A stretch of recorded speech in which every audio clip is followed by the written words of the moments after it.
And in many ways, Iran's missile program has been a case study in how the Obama administration has handled these nuclear negotiations with Iran from the beginning. And it's a case study in that it again reflects a situation where the United States has backed off in terms of the requirement. When the negotiations kicked off, the White House was insistent, and I'm going to use their words now, insistent that the Iranians have to deal with matters related to their ballistic missile program. After all, the UN Security Council resolutions prohibit Iran's work on ballistic missiles capable of delivering nuclear weapons. So, here's the situation we're in.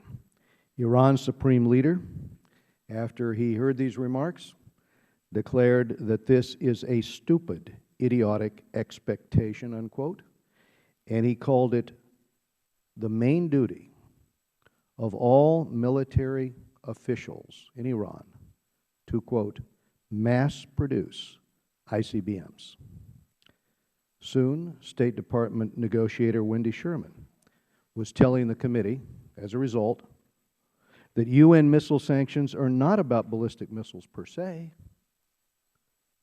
They're about nuclear-armed missiles. So the whole argument changed. The problem is that ballistic missiles are the most reliable way to deliver nuclear warheads. Indeed, as we will hear this morning, ballistic missiles are not a separate and secondary issue, but part and parcel of Iran's nuclear weapons infrastructure. That's why Congress has targeted Iran's missile program with sanctions right alongside its nuclear program. And we had intended that to be part of this agreement. One witness calls the development of a long-range missile program a litmus test for a country's nuclear intentions, asserting that no country that has not aspired to possess nuclear weapons has ever opted to sustain a lengthy and expensive missile program. Iran is pressing ahead with both. Remember that when Libya and South Africa renounced nuclear weapons, by the way, in the case of applying sanctions on South Africa, that's one of the ways we got them to capitulate, when they made that announcement, they also gave up the missile programs that went along with them.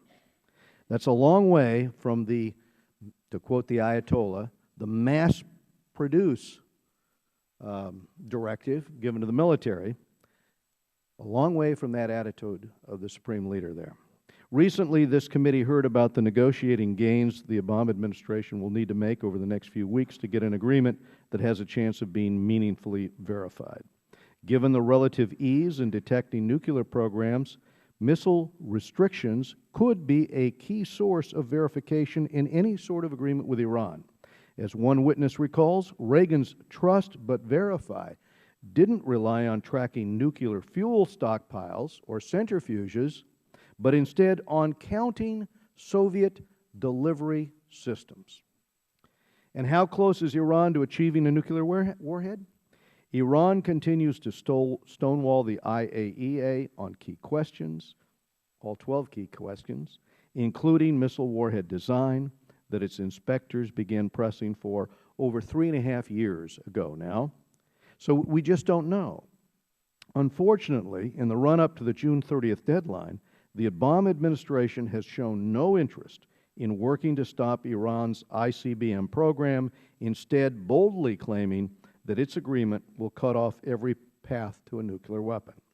But as one witness asks, if the agreement effectively blocks Iran's path to nuclear weapons, why would Iran continue to work on a costly weapons system that could never be effectively armed? And with the vast sanctions relief that is coming to Iran,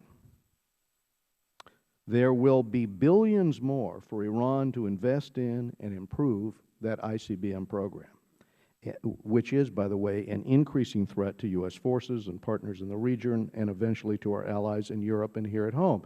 And if you doubt that they're going to use the sanctions relief on that program, I would just ask anyone to explain how it is that over this last month, we've seen the reports about Iran transferring now the precision missiles that they've developed to Hezbollah, so that now Hezbollah, that already has 80,000 rockets and missiles, thanks to, the generosity of Iran, is going to go to 100,000, is going to have precision-guided missiles, and at the same time, a new generation of missiles are being transferred to Hamas, by the way, along with the statement by Iran that they're going to rebuild the tunnels for Hamas.